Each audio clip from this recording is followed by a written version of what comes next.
Well, you see, in the kingdom of magic, joyous reality, that's what we deal with is reality. So, Mr. Bear is walking through the woods, and it's out up in the tree.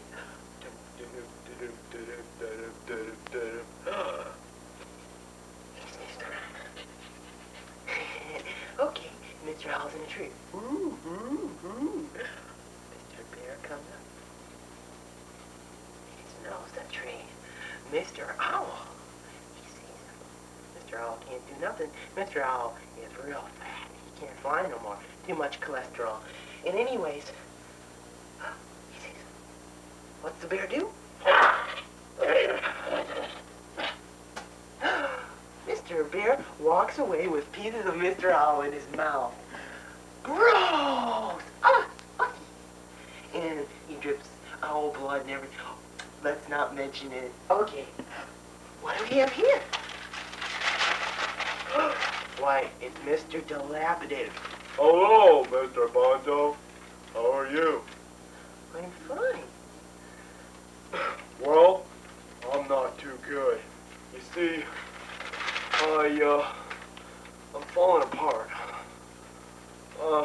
My liver is going and, well, Just a minute. my liver is going and, well, kids run away from home and, oh, it's so terrible, Mr. Bonzo. I have to sympathize with him. That's the way things are, Mr. Dilapidated, and you just have to deal with it. Well, if I keep going this way, I'm gonna blow my top and, Mr. Bonzo threw a spaz. No more Mr. Dilapidated. Let's adjust the mustache. Okay, what should we get on to next? Right. Well, let's talk a minute. Yes, yes. Oh, I know. Mr. Bonzo got a new fan. Yeah, he got a new fan. Okay, could Mr. Camera follow me over here? Could you? Good. All right, there you go. Here it is. It's up there. Well, where's Mr. Plug? Okay. Oh, Mr. Plug's way back there. Mr. Offstage Man made a big, stupid flub. Where's Mr. Bonzo gonna plug this in? Over there, says other cameraman. Okay.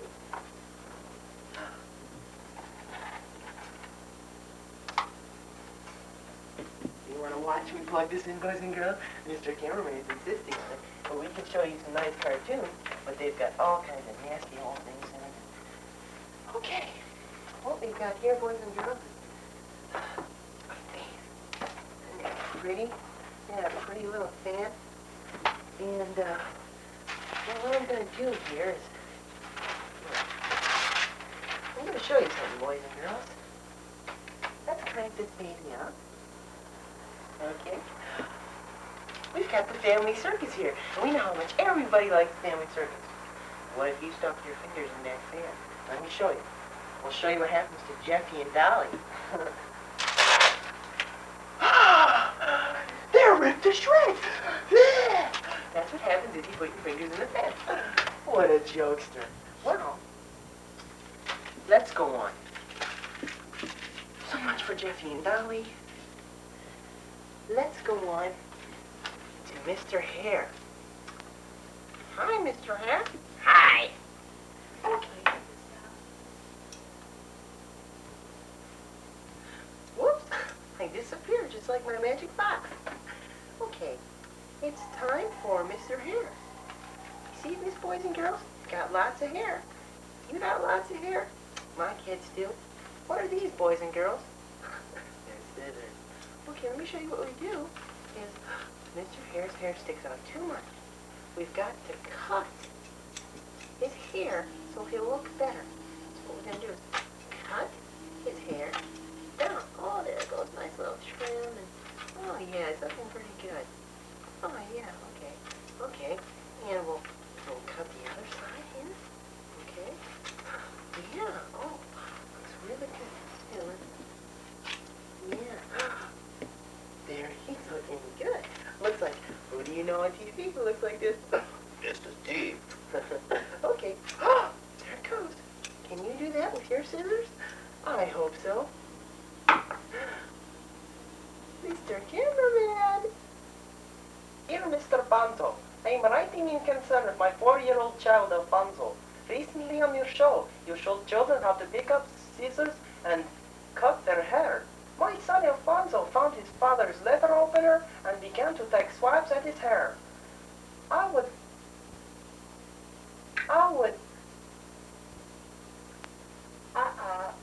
no! Dear Mr. Bonzo, I am writing in concern of my 4-year-old child Alfonso. Recently on your show, you showed children how to pick up scissors and cut their hair. My son Alfonso found his father's letter opener and began to take swipes at his hair. I would just like to profusely complain about teaching children bad habits. And now, if you'll excuse me, I have to shave the canary. Sincerely, Cecilia Cromwell. P.S. I am taking actions to remove your program from public broadcasting.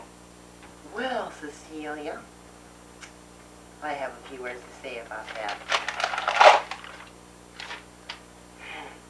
Mr. Bonzo doesn't like Cecilia Cromwell, and I'll have a few words with her someday. Okay, one knuckle that time. I have a few books here. This is one is called Child Rearing in Other Parts of the Body. That's by me. Okay, and this one is just about all kinds of things. You'll find it fascinating. It's called Everything by Mr. Bonzo. I think you'll enjoy it. What's the magic box? Do you remember the magic box? It's right there. Okay. Well, why don't we do a little magic with the magic box? You ready? Now, if you couldn't figure out what was magic about that, you're pretty thick. Okay. What's in the magic box? Green things. What's green, little boys and girls? What's green? What do you think is green? No, it's not sneezy weezies. No, it's money. Like this. It's money, and I like money. Mr. Bonzo likes money. He gets paid by the public broadcasting system. He gets lots of it. He gets a 1 paid vacation a year in Tahiti. Well, this year he wants to quit. Yes, well, life does get tough. So what I'd like to do is, I'd like to get lots and lots of this in my magic box. And I need your help. Yes, I can use your help. What I want you to do is, how many of you know how to write letters? Me. I knew you did. Okay, well, what's this? Mr. Happy drew this, by the way. Mr. Happy's our artist, our local artist. This says key. Okay, and what is this picture of a key? How many of these do you have in your house? Do you have the front door key? Do you have Mommy and Daddy's key to their magic box with lots of this in it? What I want you to do is find that key, okay? And first of all, take your front door key and trace around it with a pencil, put it on a postcard, then get your Mommy and Daddy's key and open their magic box and get all this out. And put it in an envelope, send it to Mr. Bonzo. And before you do that, though, one more thing is credit cards. These are the little plastic things your mommy and daddy carry around. You think are useless, you think you pick your nose with them. That's what you do with credit card. But no, you don't pick your nose with a credit card, and you don't pick your teeth with it either. What you do is, this is a credit card, okay, and this is basically what it looks like. This is the kind of worldly and welcome one. And, there's a big number on it. Mr. Happy's face. Mr. Happy's face. And, there's a big long number on it. This one happens to be 9755612111706421645. And anyways, so you just take that big long number and you put that on with your traced key and all the green stuff, all this silly green stuff. You don't want anything to do because it looks just like the design on your toilet paper, so it must be toilet paper. So I want it though, because I collect it, right? Anyways, so just put that big old number right on there in that postcard, right under that key of the front door. And so what I want you to do, Mr. Happy, okay, Mr. Hare, he's bald. Okay, Mr. Bonzo's, send it to Mr. Bonzo's Vacation, P.O. Box 1127, Napa, California, zip code 10, O, O, O. Yeah, 10, 10, 10, O, O, O, O, O, O, O. Can you do that? Good. Okay. Well, join us next week, boys and girls, when we have a exciting traverse adventure into pickpocketing. Goodbye.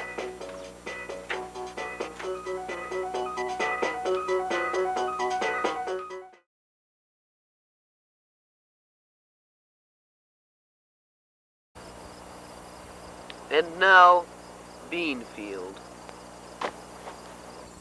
Beanfield! Beanfield! Beanfield!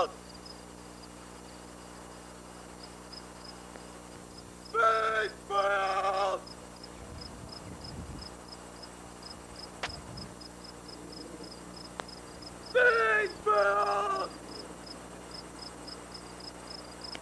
Beanfield!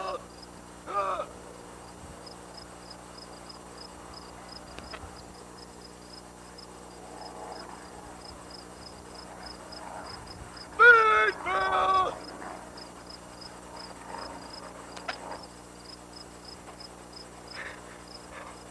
Beanfield!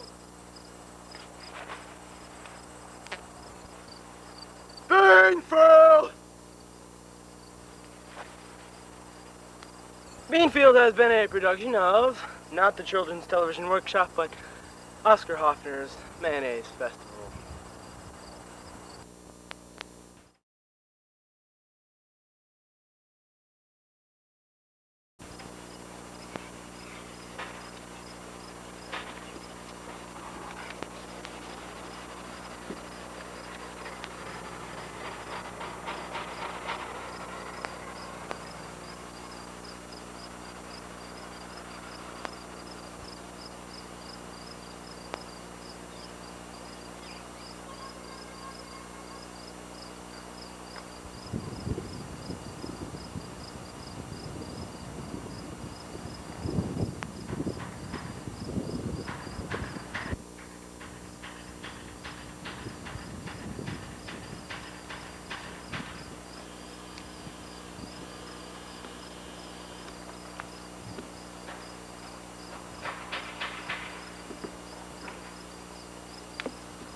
I go into the doctor's office and he says I got some disease. He says I got Malleus planius maximus.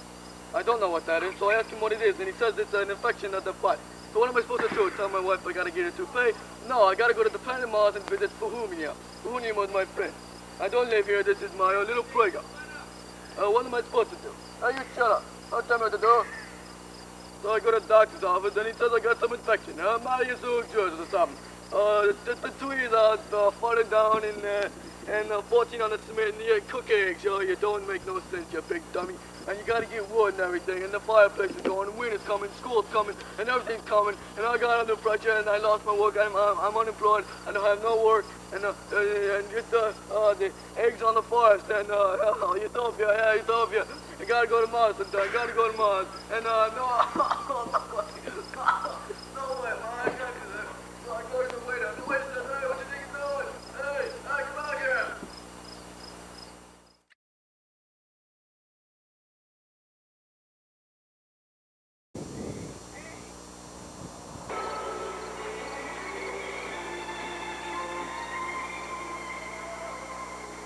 Hi, I'm Nature Nathan, and this is Nature Nathan's Nature Guide. Tonight with me I have my sidekick here, Nature Ned, Greetings, fellow nature lovers. and of course, later on the show, our regular continental correspondent, Nature Nick. Well, tonight, let's read our agenda. We have nature dances, nature walk, nature deaths, nature explorations, and of course, we know how everyone needs to eat and consume, so we'll have nature shakes made out of scrumptious little things like frog guts and cricket intestines and all those good nutritious things, including a little, perhaps, Sunshine Nature Valley birdseed or something. So, I'm sure you're excited. Let's get started. We'll start with nature dances. Sounds fun.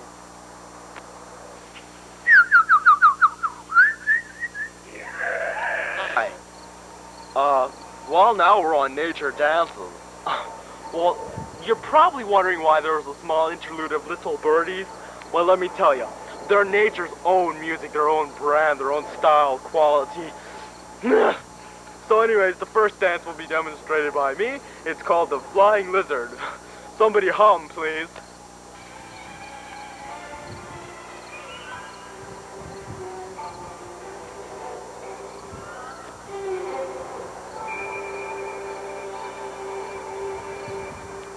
And now I will demonstrate the squatting hippopotamus. Oh, it's so fun.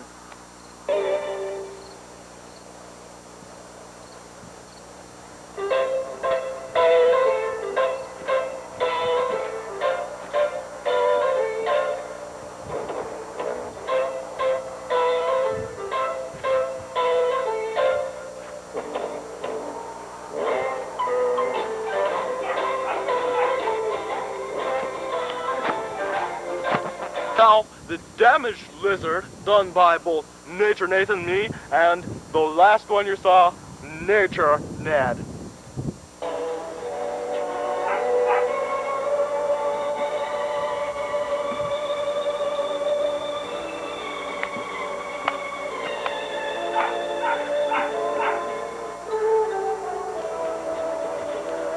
Well, since I know that you were just so excited like I was about those dances, let me tell you, those are the greatest way to get down at nature.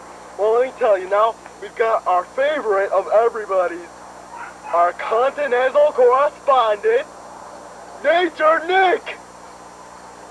Take it away, Nick.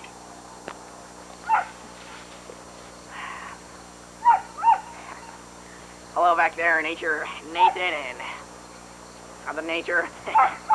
It's most amazing that in East Africa, which is where I am right now, it's amazing that the weather here is the same as back where those guys are.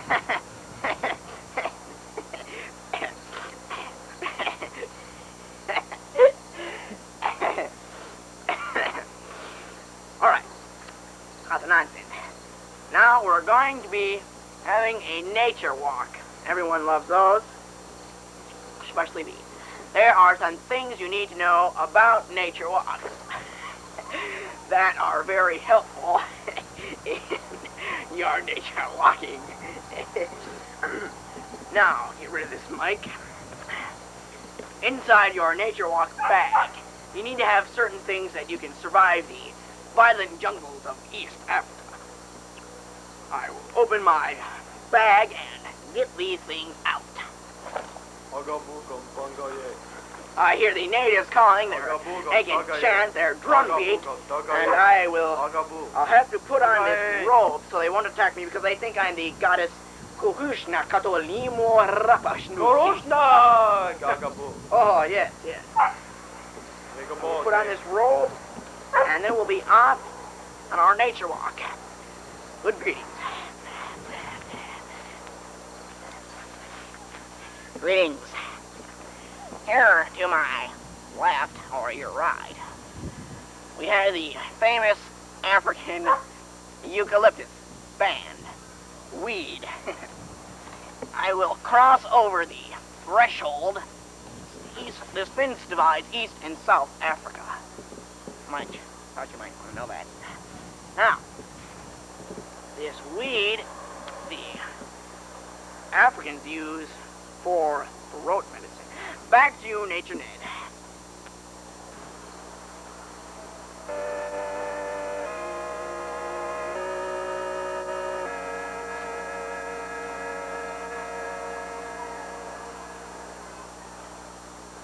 Oh, sad to say, today, in Disneyland Hospital, Bambi has died. But the good report is she will be stuffed into many thousands, hundreds of plastic Elmer's vials of glue, and you can pick her up at your local Lane's drugstore. And on to you, Nature Ned. Well, I have some also very sad news. Henry David Thoreau died. No one actually knows why, but I suspect it would be the smell of his cabin. Yes, true, he did live on his own in a rotten wood cabin up in the mountains somewhere. Oh, it's so sad. But I do suspect that it might have been bear slaughter also, because he did have a pet bear living with him. But now, on to nature exploration.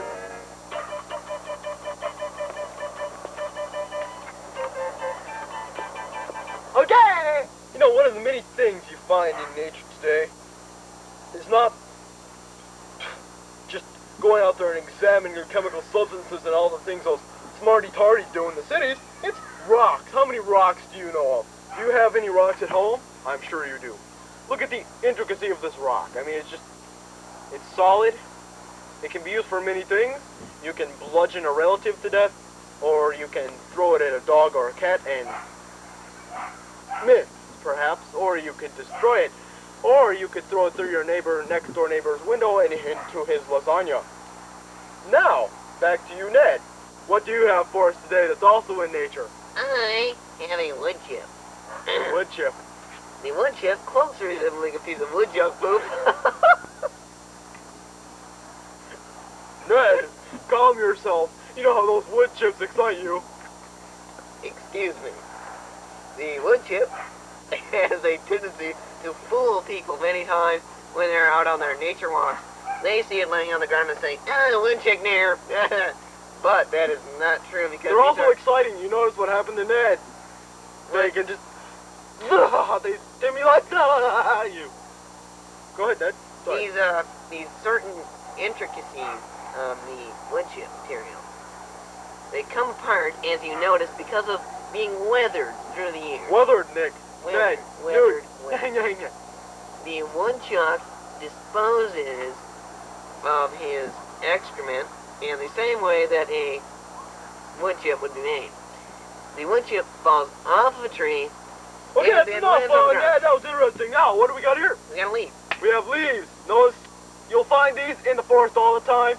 The funny thing is they grow in trees. I always thought they came out of rocks, which is why I'm so interested in rocks. But when I found that out, I gave up rocks.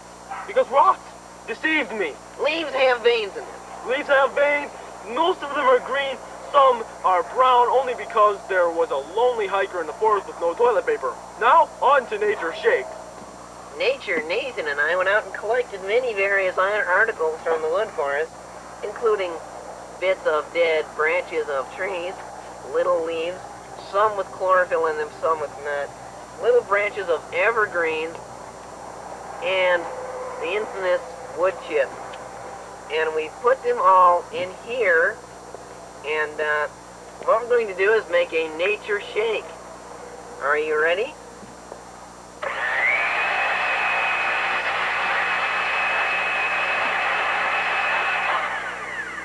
I think we have it here. Oh, yes, sir. I can smell that brewing. Oh, dearie me. Well, we have here's a real killer shake. So what we'll do next week is we'll learn how to make pizza with beaver guts.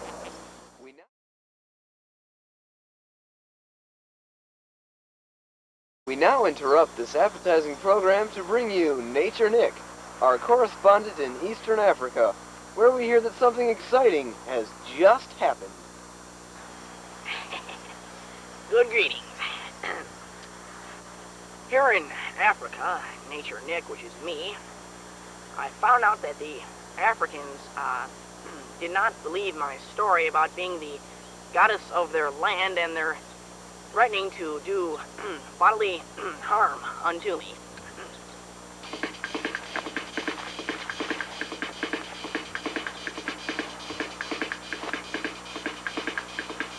I think I might leave right now.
Hello, viewers, and welcome to another edition of Seek and Destroy, the program for hunters only.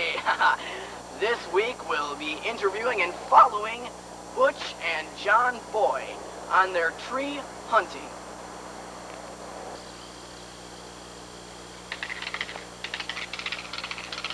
Bob and Butch are chasing after their first tree hunt. What experience!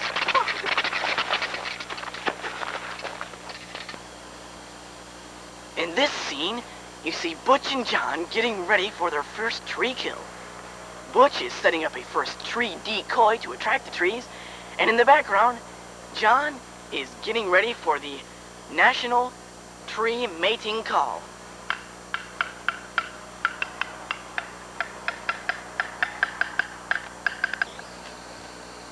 John spots a tree. It's a very big one.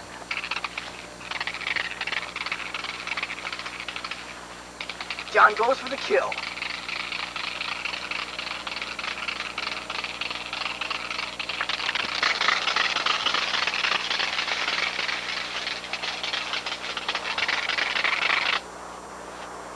Butch and John notice that the tree is efficiently wounded, which now makes it very safe to approach.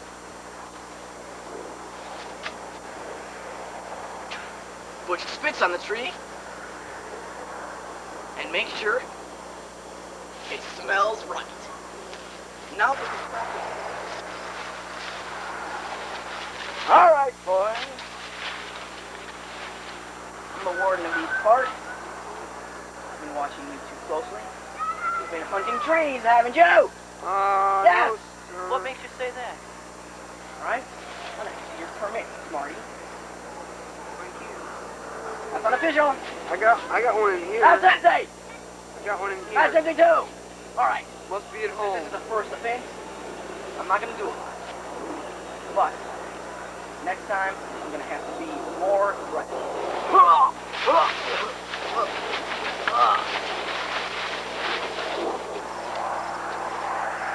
Butch and John, one of the most qualified hunters, with their first kill of the tree, and probably the last, because unfortunately, nature lovers, we are out of time.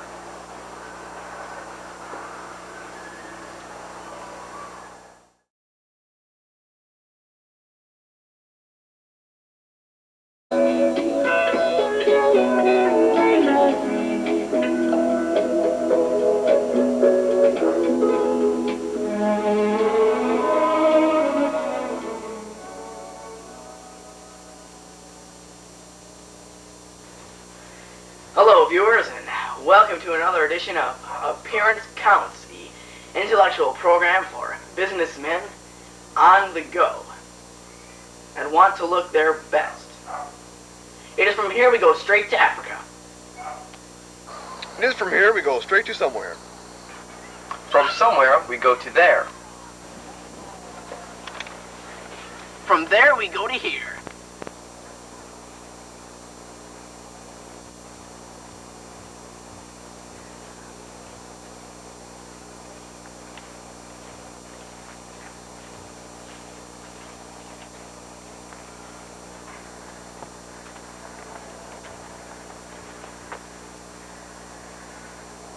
Well, it looks like we're here.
Let's get out of here!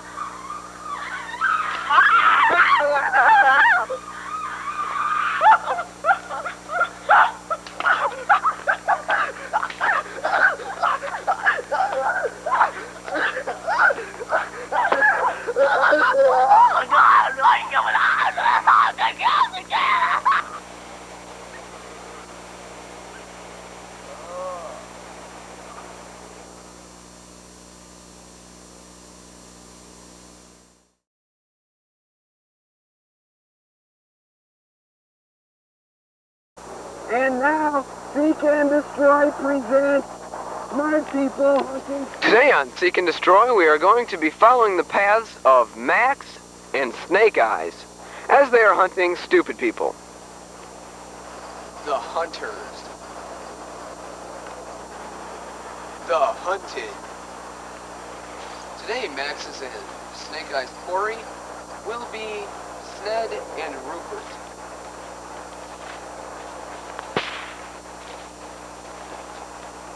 The quarry has been spotted.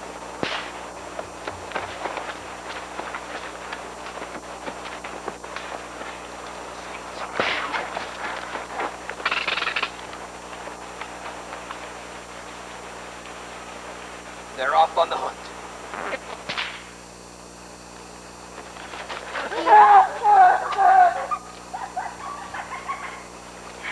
Which way did they go? Bullets, Max, and Snake Eyes will be using today are smart belts. The smart belts consist of a certain activity of medicine that would change the person's intellectual abilities into a very smart person from a stupid person. So the quarry is not in any danger of death, and therefore would not die. Sned and Rupert, they decided they should be changing the paths to make the trail harder to follow. Snake Eyes seems to have found some droppings.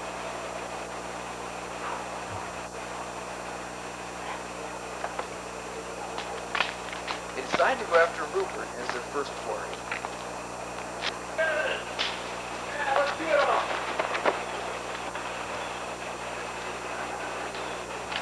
Rupert decides to hide behind a tree for camouflage. We got him in our sights. Yeah, let's form a skirmish line. Don't worry, Rupert. We're not gonna hurt you. Settle down, boy. Settle down. Take it easy. Take it easy. So, closing in.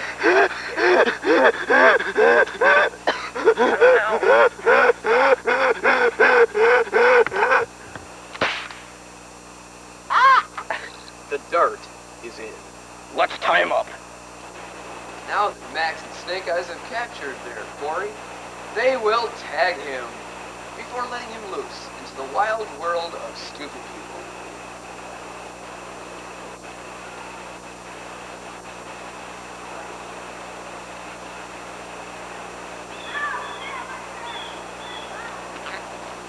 Sned has found a very interesting place to hide. Very clever, Sned. Max and Snake Eyes are on the hunt. Max spots him. Gets into position. And fires. It's a direct hit.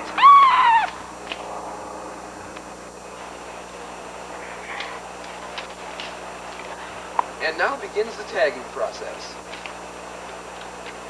They must wait for the drug to take effect, slowly approach the quarry, and tag it. Of course, after time is right.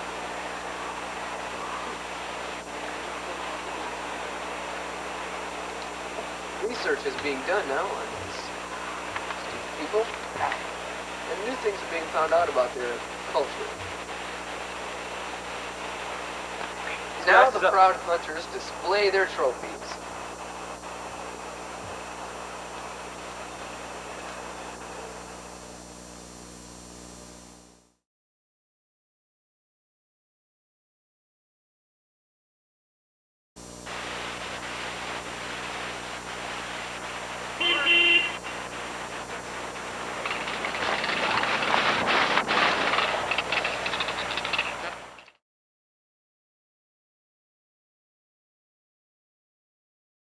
And now, reporters on the move. What do you think of a Watergate? Okay. How do you like Vietnam chicken? Barbecued! Okay. How do you United States, sir? Yes! Okay, fine. Let's go. Guys, fine, sir.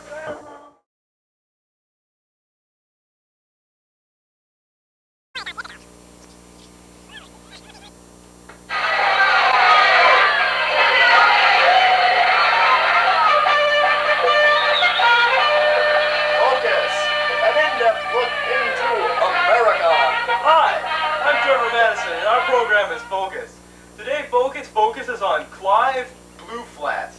Clive is a technological German engineer in the Torker mayonnaise industry. Today, we'll look at Clive Blue Flats through some very interesting and unique methods of interrogation. Now, Focus takes you live. Hi, here we are inside Clive Blue Flats' home. Aha. Yes, yes. What we're going to do is what we didn't tell Clive, is we were supposed to show up next week, but really it's this week, which is not next week. We're a week early. He's not expecting us. That way we'll get to see what Clive is really like. Come on. Clive! Clive! Clive! He's not in here. Clive? Aha! There he is. Get a zoom on that, Herb. Clive! Clive, hi. I'm from Focus. We said we were scheduled to come in next week, actually, but we came in this week. We decided we'd get a real in-depth look of what you're really like. Well, hello.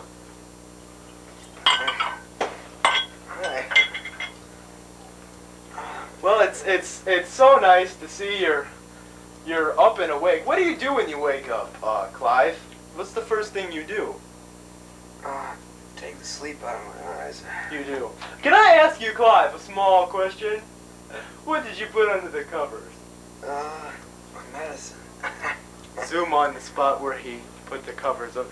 Let's see what Clive was really doing. No. Focus on this. No, man.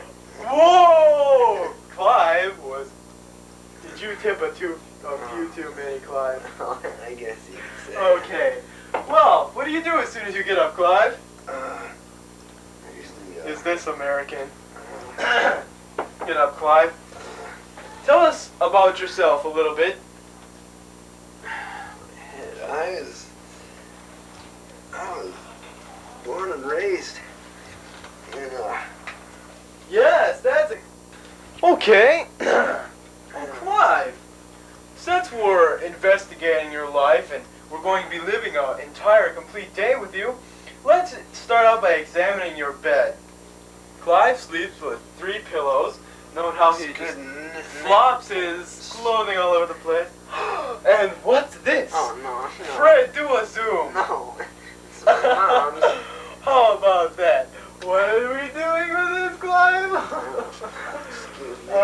Well, now that we know what kind of reading material Clive enjoys and what he does before he goes to bed, let's follow him on his daily trek. Keep away. Clive! He's going to the bathroom. No, you must be kidding.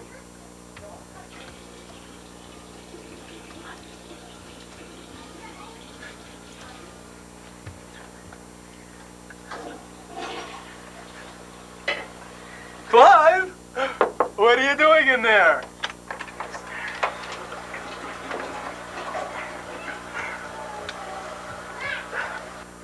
Here we are in Clive's kitchen. Clive, hello. Hi. Look at him. Is this how you normally prepare yourself for breakfast, Clive? Yeah, most of the time. What's that you're going to be eating there? You guys were supposed to do this next week. Don't you put tissues in the garbage can like a normal person, or you leave them lie about in the house for diseases Oh, yeah. spawn and spread, possibly causing your little sister's death? I usually Incidentally, we noticed you had a little sister. yeah, well, she's little. He's intelligent. And she's also, Do you live with your parents? What are you eating? I What's that? It's, Hurry up. I live with my parents because I can't. No, that's not what I asked you. I asked you what you were eating. Oh, in the morning I wake up to a nice glass of Almaden wine and a piece of cheese. A piece of cheese. Yes. Healthy, nutritious. Wonderful. Well, this is Clive's breakfast. His kitchen, wonderful, neat, clean. We got running water. But look, the dirty fact. Under his cupboards, Let's not. Clive just notice how he keeps his utensils. Dirty, filthy, garbage all over the interior. That's So, not my house. you're a closet hog. No, you wouldn't say that. That's what's just Well, next week. let's find out some details from neighbors, perhaps, or from some of Clive's associates. Or from some of Clive's associates, or anybody he happens to know in the general area. In the meantime, we'll leave Clive to eat his... Ow! Now we'll be talking to a few of Clive's co-workers and associates, perhaps some neighbors. So, let's just talk to this one. It's just pulled up in his driveway here. Great place to put a lamp, Clive. Hello. Howdy. You're one of Clive's associates. Yeah, that's right. Whoa, what do you think of him? He's a fine, upstanding individual. Hi, Clive. Shoveling the drive, Clive. A great co-worker Yes? and an all-around fine guy. Fine guy? Or is he a good family man, too? Is he a good family That's right, yeah. I forgot that. He's a good family man. He says he's a marvelous family man. Wonderful. Well, Family man, too. yes, Clive's shoveling the driveway. Hey, Clive, Ah. got your car back. I see we have some neighbors over here. Hello? These are my best dog friends. Come on, boy. Come on. Come on, you little... We've cornered Clive in his small office. He seems to be doing some computer work. What are you doing there, Clive? I'm right now. Program. Computer work! Well, note also that we've cornered his little sister here. Little girl. Hey, don't touch her there. Pervert. Well, anyways, Come here. could we have a few comments from you about your big brother? my We have a- sister. Her name's Regina. Zoom on Regina. Say awesome. I'm awesome. Yes, awesome. Say it again. Isn't that just cute? But we'd like to ask you, what do you think of Clive? What do you think of Clive? Good girl. I've been wanting to do that. Here we have another friend, neighbor. What's your occupation? How do you know Clive? Co-worker. Co-worker. Work with him in the factory. What do you think of Clive? It's a little joke, man. What? It's a little joke. What? What do you think of Factory Clive? joke. The factory joke. What do you think of Clive? Well, he's a fine individual, a fine, upstanding individual. He's a great guy, and he's really just an all-around good guy, person, human. It's another factory joke. Wonderful. Grease pigs all day. Great day. Oink. Just kick them around. What do you think of Clive? He's like a radical, a fine individual, co-worker, and like a totally awesome family. What do you think of Clive Blue Flat? He's a fine co-worker and an upstanding individual. Hey, fine individual, co-worker kind of guy, family, all around, nice type. And what do you think of Clyde Blue Flats? Well, I think Clyde's a fine, upstanding I think Clyde's fine Clyde. He's a co-worker. This has been Focus. Welcome. This has been a fine co-working show presented by Focus.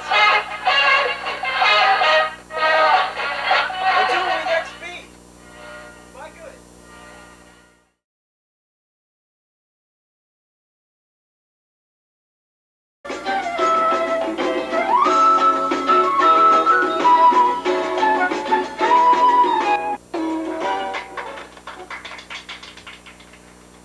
Thank you, ladies and gentlemen, and I'm Click Dark, and this is Follow-Ups, Leaps, and Blunders.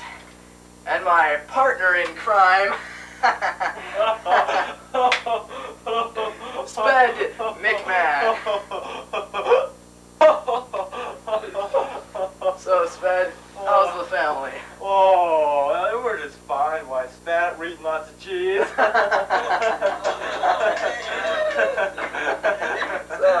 Well, tonight, let's start out with an excellent blooper from a series that was going to be on television, but it was so sorry. Or, we don't want to say that, do we?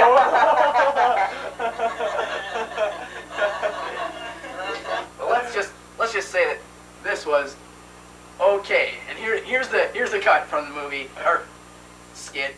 Show. Right now. There it is. Show it. Now, folks, remember to watch the man walking down the hallway. Now, he's just supposed to just miss the doorway. Now, remember, this is a sitcom. Okay, here we go. Hi, honey, I'm home.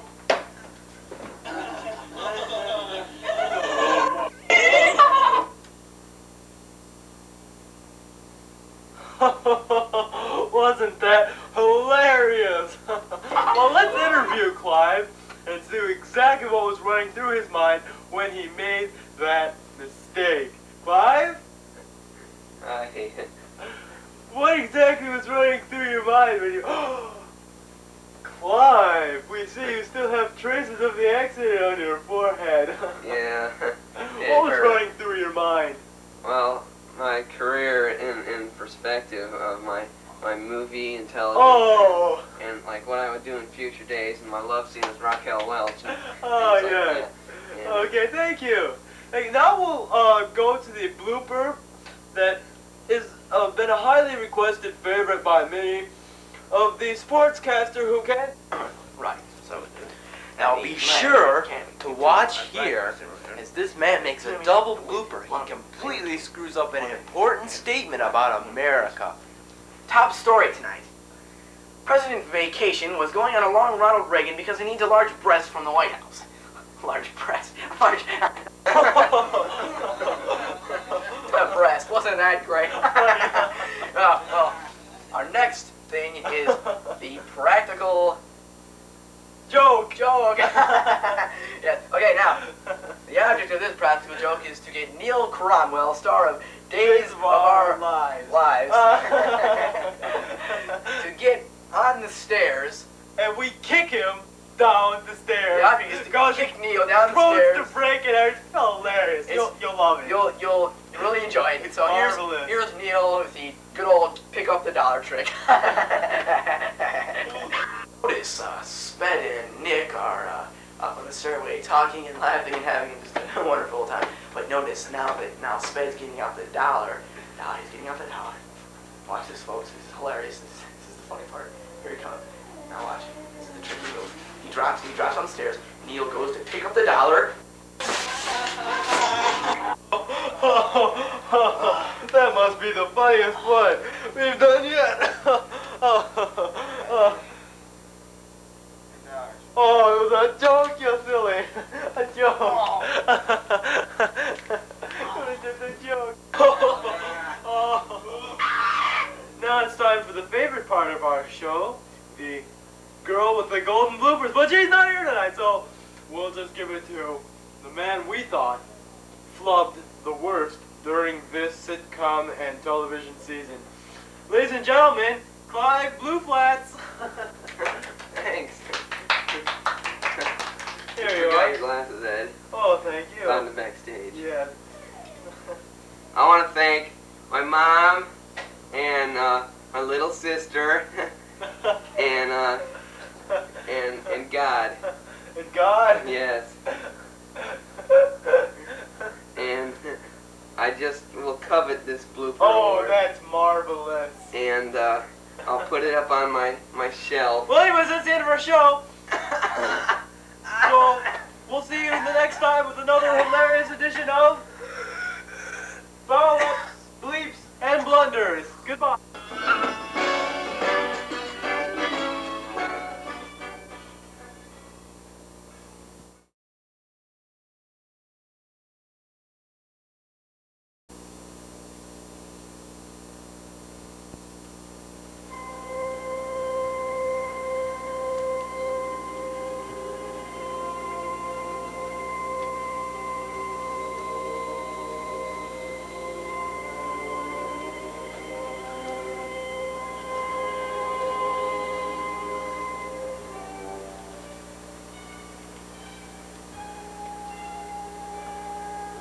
There I lay.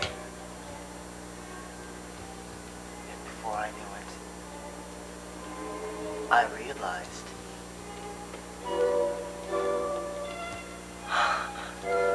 I'm laying on a floor. Yes, it's a floor. It's not a wall or a ceiling or a heifer. It's a floor. It's a floor. It was true then that my destiny would be fulfilled before the night was over. But what was my destiny? And why am I here?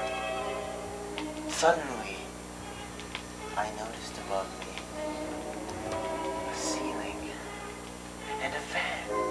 And the fan turned like only a fan could. And the ceiling was above the fan. And the ceiling was white. And it was gritty as if it has sand on it. But I felt exuberant. But then I noticed I was locked to the floor. I could not move my arms, my legs. I twitched my toes, I wiggled my fingers. And then I said to myself, take a walk. And it dawned on me. It dawned on me. That meant nothing whatsoever. A small child in the distance. Small feet pattered around me.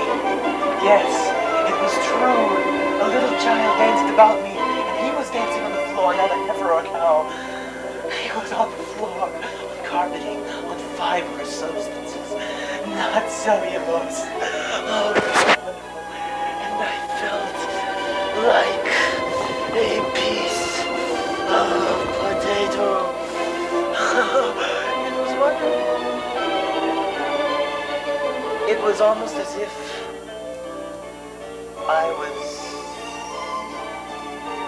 a little piece of cheese, and I had little holes on me, but it was the floor that made me feel exuberant about the cheese, and the cheese said to me, Tiki, Tiki wa. That meant nothing. Nothing. I laughed. Yes, I said to myself, I'm here, and I am on the floor. And this means nothing, and nothing means this. And sense is not making what I am not making sense.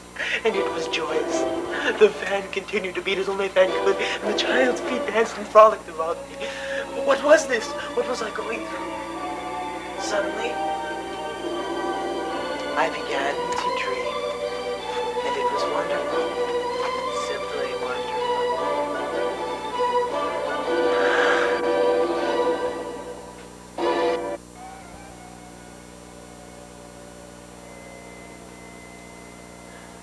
And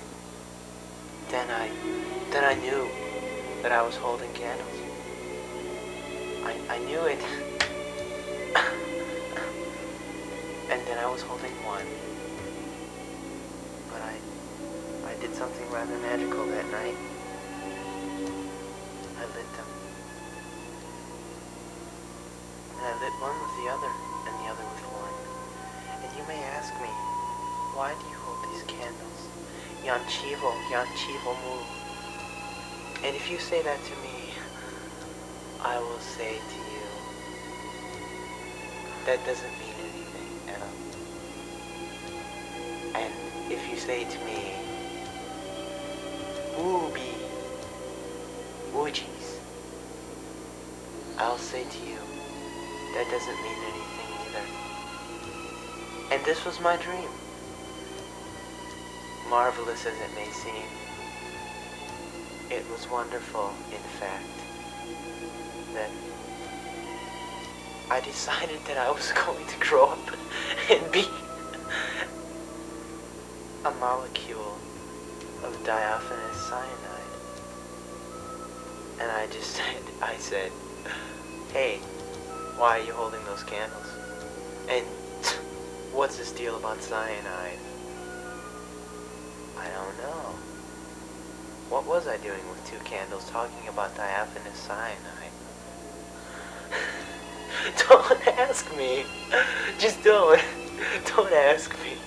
Because it's just it's so silly. And it's not true. So don't believe it. But this was my dream.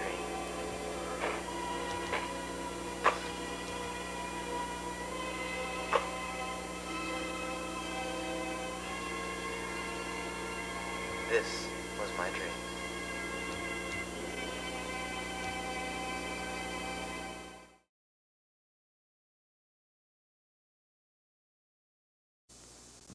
Because he did. Who's he? Eugene Smith. Eugene Smith, come in here and tell how you read this book and liked it and enjoyed this soul-binding book. Mm-hmm. Tell the world. First, what do you do for a living, Eugene Smith? I fly aerial planes. See, I never was really interested in flying aerial planes, except when I found out that they were made with propellers. That turned me on right there. I knew that was something I wanted to do for a living. Very good, very good. Now tell the world how you like this soul-binding book. Praise the Lord, hallelujah. It was okay. Hallelujah. Read The Hobbit by J.R.R. Tolkien. That was Eugene Smith. saying good night and goodbye. My favorite part Oh, Eugene. was near the middle.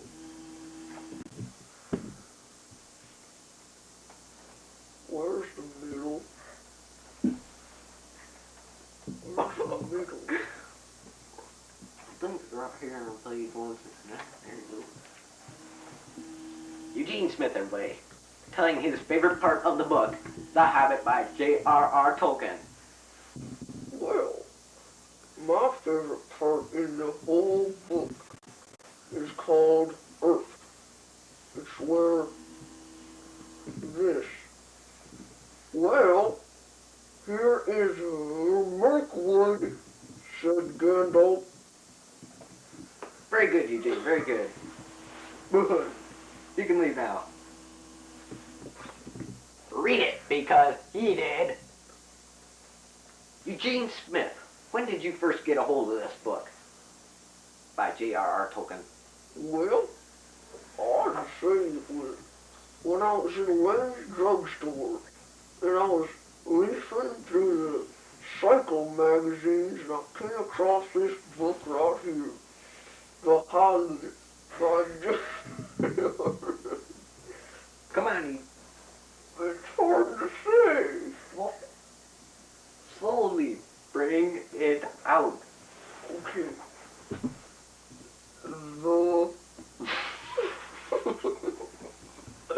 Seems there is a language problem today. Yes, it is. I'll regain myself here in a minute. Okay. Everything's cool.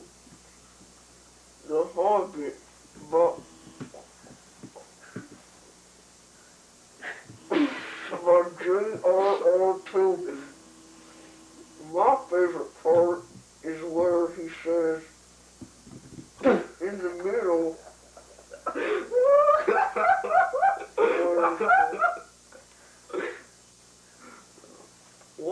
where's the middle? Right here. Where is it?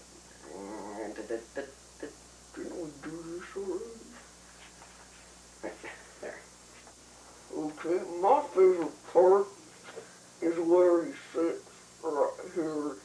Well, here's Mirkwood, said Gandalf.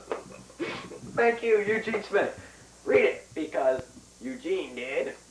And because I did, the millions of people out there in the United States today should read this enticing book, because I did.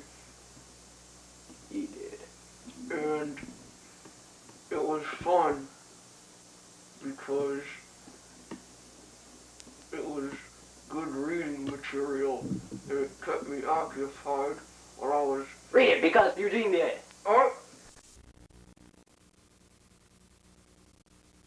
Right about there. Okay. First, I'd like to know your name. What is your name? Stephen Smith. Stephen? Yes. Well, welcome here, Stephen.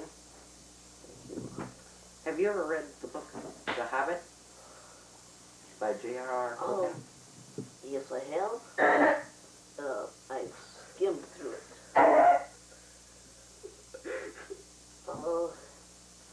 Someone told me about it. Well, I've never read the book in my entire life. Okay. Would you like to read the book The Hobbit by J.R.R. Tolkien? Yes, I would. Will you read it anyway so we can tell our interviewers? I guess so. I'll read it. Okay. Of course, we don't want to hear any. You'll know when you're telling a lie when you hear.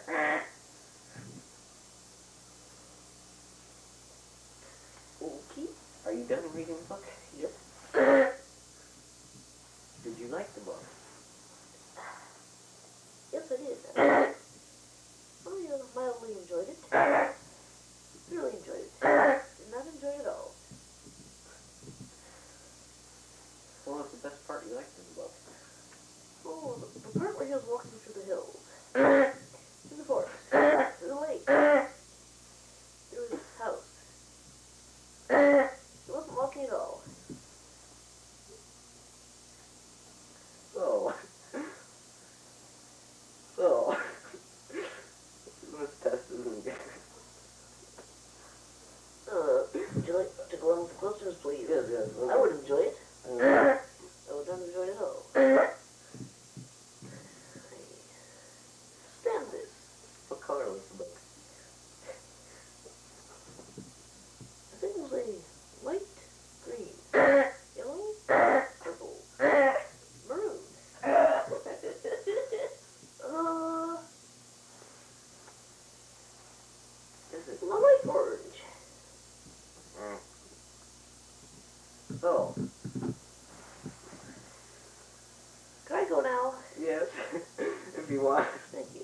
He's on sleep. Yes, I'm going to try this lie detector test here. See, since no one believes him, see if you believe me. Yes.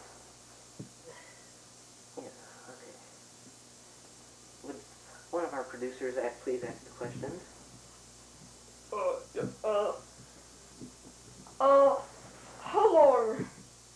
How long have you had this dog? 10 years. 5 years. 2 years. 1 year. 1 month. 1 second. 1 second. What is the story, basically, the plot of it? What is it about? A space fantasy. Love story. Streetcar racing. Cowboys, westerns. Let's go on to the next question, since this is a thing we know it. Let's see now. How did you like the book? I love it. It was a broken world. It was good. Nice. Funny. Neat.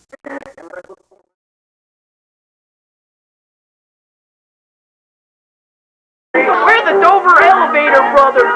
Hi, Bob. Dover Elevators. Dover Elevators. Dover Elevators. We're elevators. Our job has its ups and downs.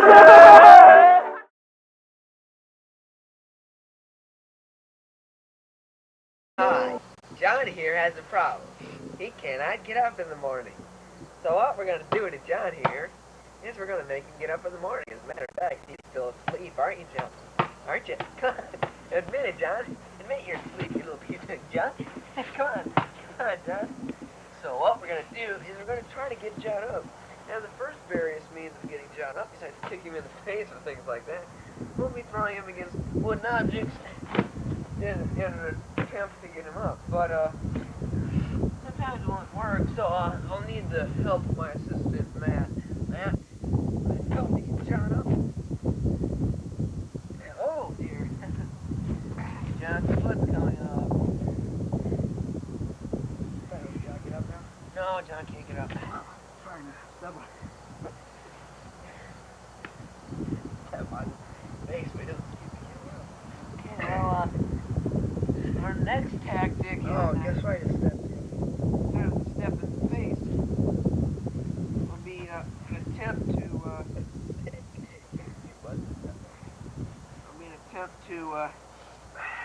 toss him. Come on, John, get up, John. Get up, come on, John. Get up, you dumb. Tossing him. Okay, here we go to toss. Into the wood pile, of course. Okay. My part, my part. Okay. A 1. A 2. A 3. Let's go see if he got up.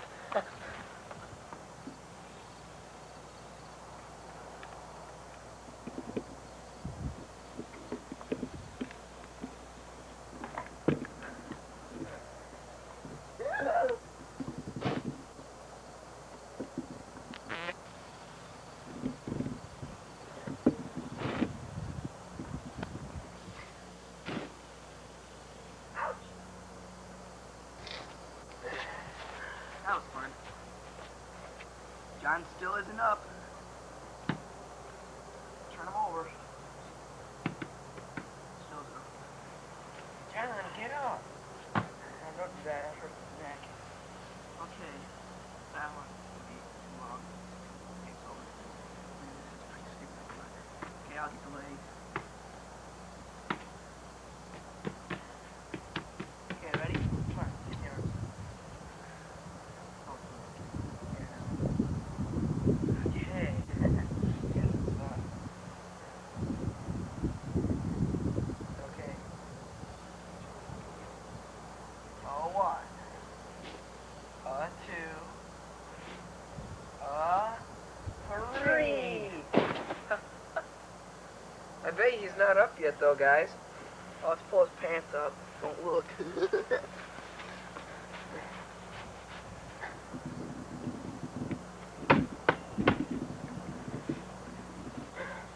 Okay, Matt, I think they're up and up. What? I think his pants are up and up, Matt. Okay.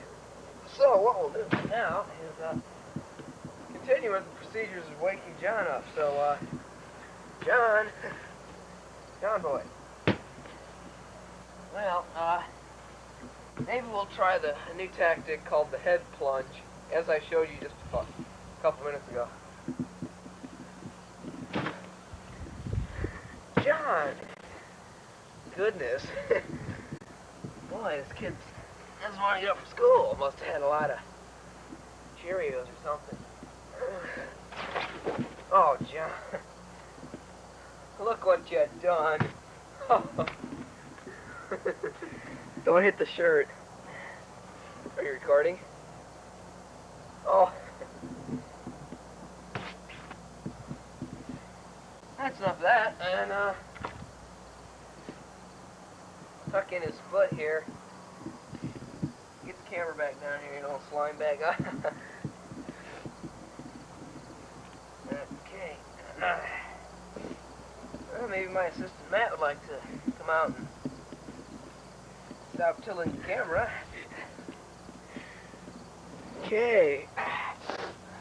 Ready, Matt? You ready to... Hey, this little thing fell off here. You ready to wake up, John?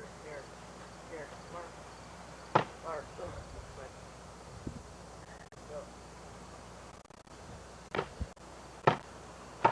Okay, I'm ready. Okay. Now, this is the upside down head bobble, so start bobbling his head. Okay. Well, I don't think it's gonna work this time, but maybe next time. Yeah, really. So, John here, grab by the old abdomen, twist, punch, flop tactic, kick him in the nads. And he should be up by now. I don't see what's wrong here. So, wait a minute here, Mr. Assistant Matt. Let's tuck his foot in here. Trusty old foot. Okay.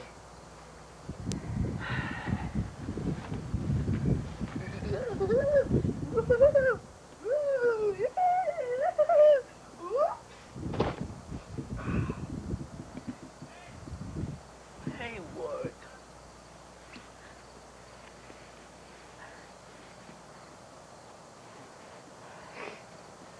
Okay, John. That's it. This kid. He sure is asleep, isn't he? Yeah, well, pretty heavy, too. Okay.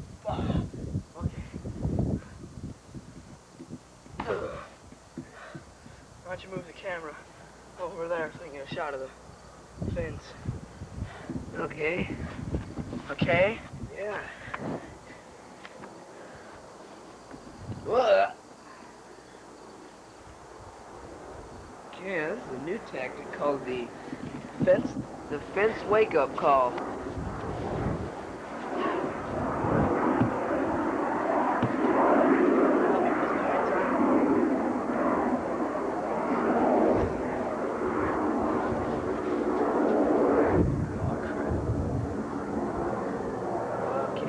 I'll go film. Okay.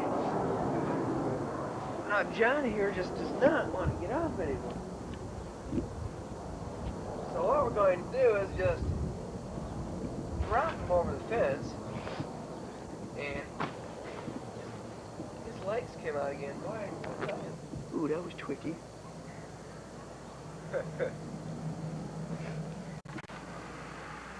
Wait a minute, he moved. Could be a good sign that he's waking up, but then again, maybe it's just a twitch.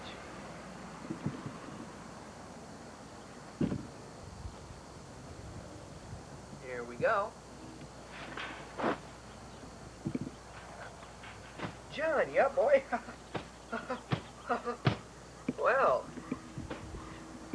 doesn't seem to be wanting to get up, so let me just ring him out a couple times here. Just give him the wave through his body like a breakdancer. The old wave through his body like a breakdancer. Breakdancer, breakdancer, breakdancer. Oh, wait a minute. I think he's getting listen up. Yes, sir. His eyes opened up. I want to see if it worked. His eyes opened just a little bit there. Maybe they'll open up wider. Ooh, fee. Ooh, tricky. Well, we almost disappeared there, so what we're going to do now is that old Johnny boy up here. Whoa!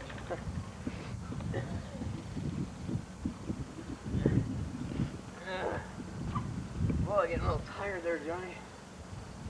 A little tired.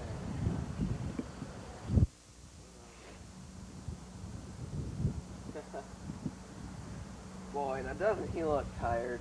Sure. Well, shucks. Little Dickens.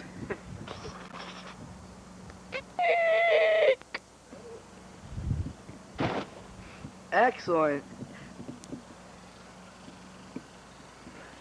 What's that? What's that cord connected to? What is this? What is the deal here? Stop that nonsense, man. Sorry, sir. I'm so sorry. It's time to turn this world upside down. Yes, sir. Upside down is what we have here. And I'd like to report. See if it's on. See if the thing is. Oh, cool. Hello. Hello. Is it still regular? I don't know. Hello. I would like to report about stupid, dumb things. Now jump up and down. Many dumb and many stupid things.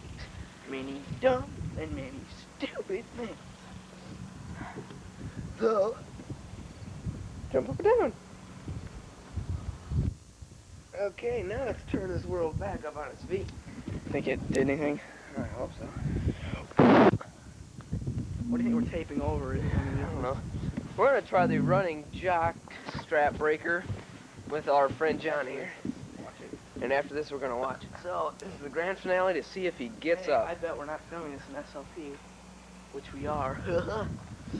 This is the grand finale to see if old John here, John. Mark, what did you see when I was upside down? I don't know, did you shut it off? No. Okay, here we go, grand finale. He's up! He's up! Hey guys! Guys, what are you doing to me? Oh, I got aches and pains all over my body. John. Oh, don't do that. Ow, don't do that. Oh, don't do that. Ow, don't do that. Oh, you're breaking my nose and stuff. Here's our friend John, and we're off. John, get off.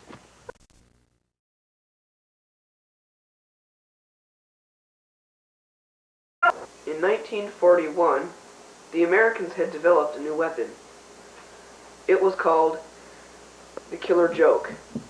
It was sent to Germany to kill the Germans for making them laugh to death.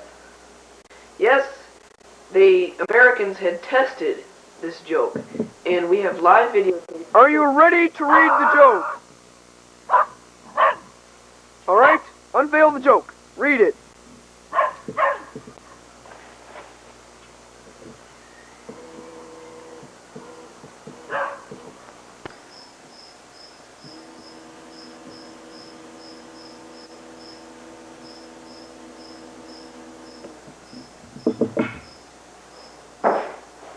You will be here soon, and then you will be in trouble. You won't get any information out of me.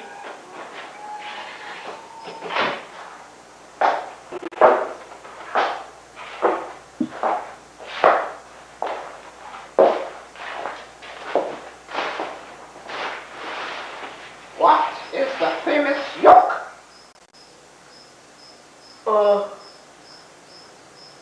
How do you make a Nazi cross? I don't know. How do you make a Nazi cross? Step on his corn! That is not funny. Ouch. Now tell me the New York. Why did the chicken cross the road? That is not on it. I can tell it. It's Otto, funny, isn't it? take it away. No! Stop! Otto, stop! Nothing with this! Otto, get ready with the typewriter. What is the joke? Schnitzel bacon. Ra. No. Flippo. Wa. Sula.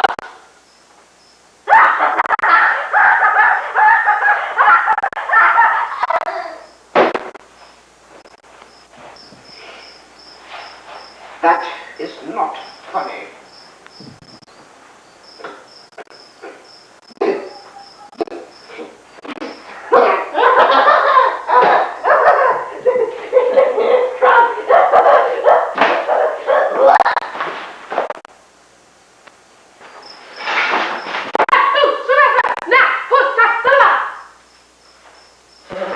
Are you ready to read the joke? Unveil the joke.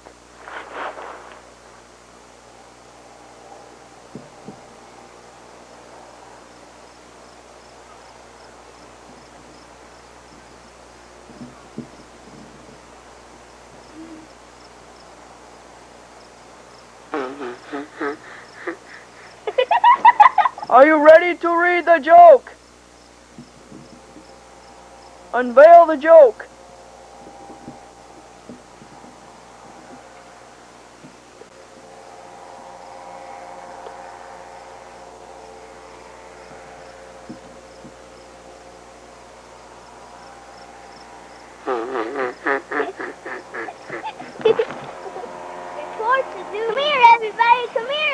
There's gonna be a meeting tonight.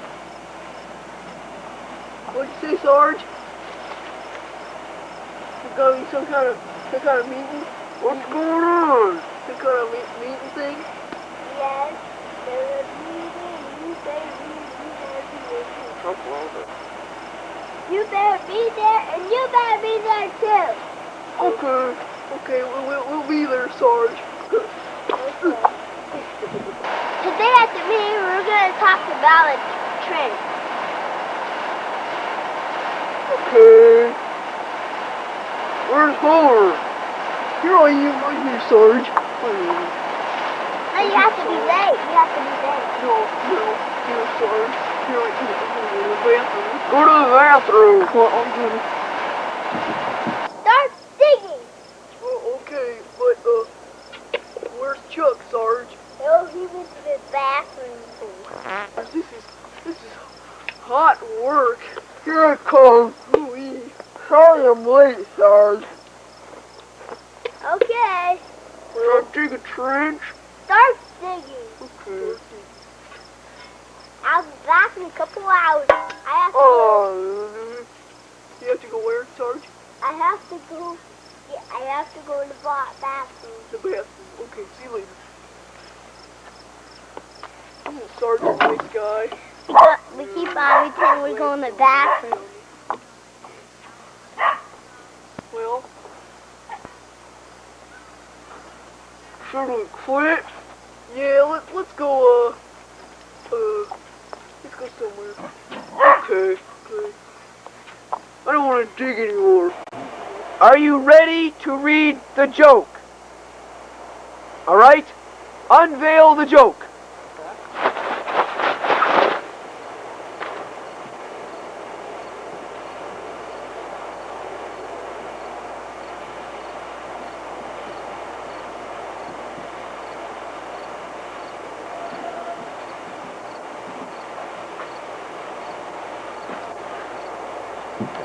The shade the boy at the start that way.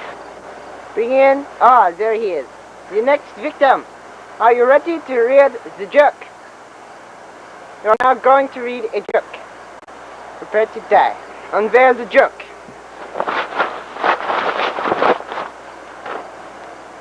Are you ready to read the joke? Could you give me a nod, please? Very good, extremely good. Now, prepare to die, this could happen, you know. Unveil the joke. Read it.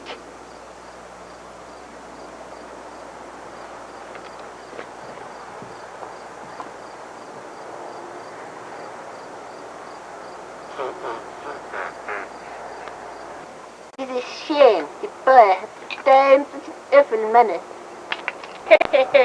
Bring in the next. Oh, yes, sir. Okay, are you ready to read the joke? Now that is good, better than the last one. Are you ready? Unfurl the joke. Now read.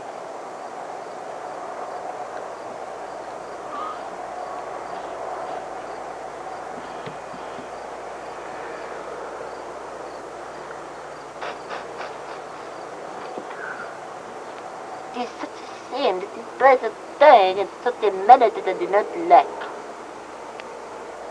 Are you ready to read the joke? Unveil the joke. Read the joke.